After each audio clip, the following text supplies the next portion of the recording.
What's up YouTube, Dave with wargames. We're here with Joe again. Now, just like we did with Metaphys, we are bringing you a future, or a look into the future for circuit breaks with, what are they called, Joe? Altergeist. Altergeist. So Altergeist are a new art type coming out in circuit break for the TCG. It's obviously not, the card list for the TCG isn't 100% confirmed, but it is quite likely that this deck would be in it.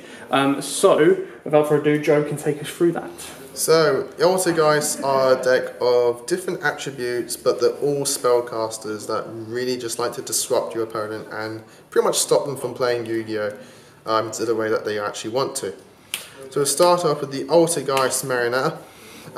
On normal summon, she can set any Altergeist trap from your deck to the field, and then you can also tribute an Altergeist on the field and special summon one Altergeist monster from your graveyard. That includes herself, so you can, if there's an Altergeist that you specifically want that's in your grave, summon her, set a trap, tribute herself off, get the Altergeist that you want and go off from there. Then we have my favourite one, which is Altergeist Meliseek. I thought he was going to say Meeseeks. Mr. Meeseeks, look at me! So, Meliseek, she can attack directly, which at first seems a bit, not that great, we're only 500, but if she does damage, you can target any card your opponent controls and just send it to the graveyard. So it's really nice disruption, which if you're set up on the board, which is not too hard for a deck like this, you can just really give your opponent a bad time. Level 1 as well, so it's a 1-for-1 target, and it's just a really nice card.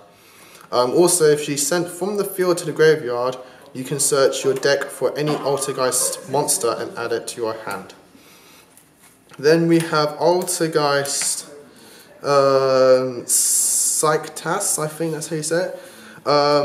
Quick effect, you can target an Altergeist card you control, bounce it to your hand, and you can bounce the opponent's card to their hand as well. So that's really nice. And if it's sent from the field to graveyard, you can add an Altergeist trap from your graveyard to your hand. Really nice card. And then for the last of the Altergeist is Altergeist Kunkiri. It's your battle fader pretty much of the deck. If you have an Altergeist card you control, you can special summon this card from your hand, negate an attack, and then separate effect, you can target a card your opponent controls and negate its effect so long as this card remains face up on the field. 2400 booty, really nice card. Then to round up the cards in the deck, monsters in the deck, I play the Spellbook engine because it's all spellcasters. So 2 Spellbook of Prophecy and a Max C. Prophecy is just search any spellbook, and Max C is just Max C. Spells and traps now. It's because I play the Spellbook engine, I play 3 secrets and 2 knowledge. I would like to try 3 knowledge, but I've only got 2 on me, so I'm fortunate for that, but still works really well for consistency purposes, being a spellcaster deck. Because we really just normal summon except for the Kunkiri. I play 3 duality, you want to deck fin, get to the cards that you want, just get your board up and running, and just keep your consistency. 1-for-1 for the Meliseek, being a level 1, it's really nice. Then we're going to really tech area here, which secret village of the spellcasters, because you want to play your spells, but you don't want your opponent to do that, because that would just be silly. So, spellcaster deck, I think village is really good.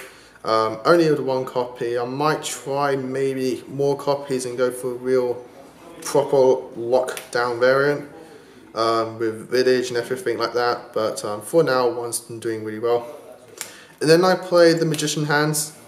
So Magician's right and left. When you have your board set, these cards are just too good. It forces your opponent to play in the way that they just don't want to. And if you can control that and keep it going throughout the game, you're in a really good position. They both negate the first spell and trap that your opponent's going to play while you control a spellcaster. So if you get any of these out, one of the traps in the deck is just too good. 2 magical dimensions. I like to control the opponent's monsters as well, so magical dimension's been really good for me.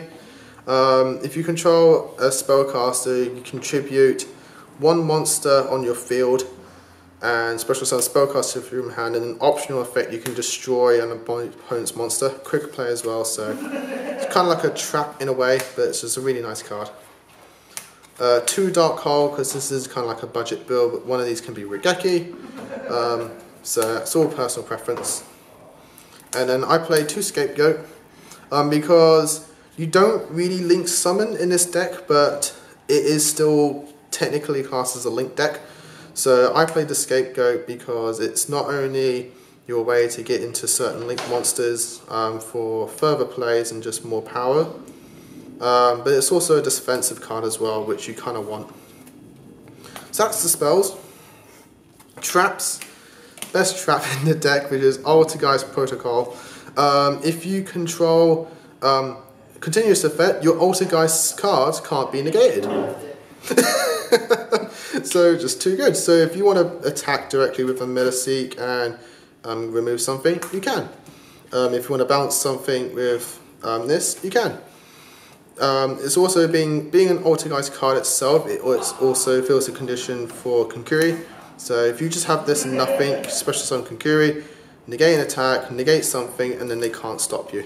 The very few and rare times when MSP is stronger than Strike and Warn. Pretty much. But it also has another effect. If you control an Altergeist card, you can negate any monster effect your opponent controls, which is just absolutely amazing. So in combination with this, if you have this and both the hands, you're negating the first spell, the first trap, and any monster effect you don't like. But I think you just have to send an Altergeist card you control to the graveyard to negate something, which is not so bad. It's not hard to do. If you have 2 of these set, which is most of the times you do, just activate the other one, activate this, send the one you just activated, negate something, and they can't stop you. Just an amazing trap card, you've got to play 3 of it. 2, personal spoofing. Unfortunately, it's not an Altergeist card, but it is. It's just not named by it. You can return only Altergeist card from the field and or hand to the deck, and then you can search your deck for any Altergeist card. So it's just too good. Continuous trap, but you don't want to clog. I did have it at 3 to start off with, just to see how good the ratios are. But in testing, I found 3 was just too much. If this was an Altergeist named card, I would be playing 3 of it, just because it's then more targets for all the card effects. But unfortunately it's not, so I only played 2. And to round up the traps, I played 2 Call with the Haunted, just to keep my board presence, keep a spellcaster out, keep an Altergeist out, all of that. And for now, just in testing, I've only got 3 cards in the extra deck, which is the boss monster, Altergeist Prime Banshee. She's a link 3 with pointers going down, diagonally bottom right and right. Bottom right and right. And it's 2+ Altergeists. On quick effect, you can tribute 1 other Altergeist monster and special summon 1 from your deck to a zone this card points to. So you just control what you want. You can, if you've negated something with Konkuri and she's still in play, you can tribute her, get out Metaseek, you can get out anything you want. You're mostly going to be summoning these 2 because her for the direct attacking control, this for disruption plays during your opponent's turn. Then another effect, if she's sent from the field to graveyard, you can add any Altergeist card from your graveyard to your hand. So she's a really good boss monster, 2100. You're not going to be summoning her too much because this deck doesn't swarm consistently in terms of like, that's my main goal. It's mostly just, I'm going to summon a monster, I'm going to have my back row, I'm going to disrupt your plays, and I'm going to slowly build my board. If you try to attack me, I'm going to get more cards out, and it's just not going to be good for you. You're going to have a bad time. You're going to have a bad time. That's literally the reference for this deck. So that is just a quick glimpse into the future of what Circuit Breaker brings us. Obviously, we've shown you a little bit of what Spirals have to offer. We've shown you what Metaphys are, and we've shown you that Altergeist. Altergeist. I like the name, but I bet it's going to get changed when it comes to TCG. Definitely. I don't know what they could change it to. Yeah. But anyway, thanks for watching. Don't forget to like, comment, subscribe, share. If you like these kind of deck profiles that are the physical deck profiles, proxy deck profiles of future decks, then let us know in the comments below, and obviously we'll do some more for you guys. Anyway, thanks for watching. Don't forget to like, comment, subscribe, share. And until next time, guys, as always, happy dueling. If you like that video, why not check out our other videos available? We've got more deck profiles, pack openings, and of course duels. And don't forget to click on the most important button of all, that subscribe button, right in the bottom left hand corner.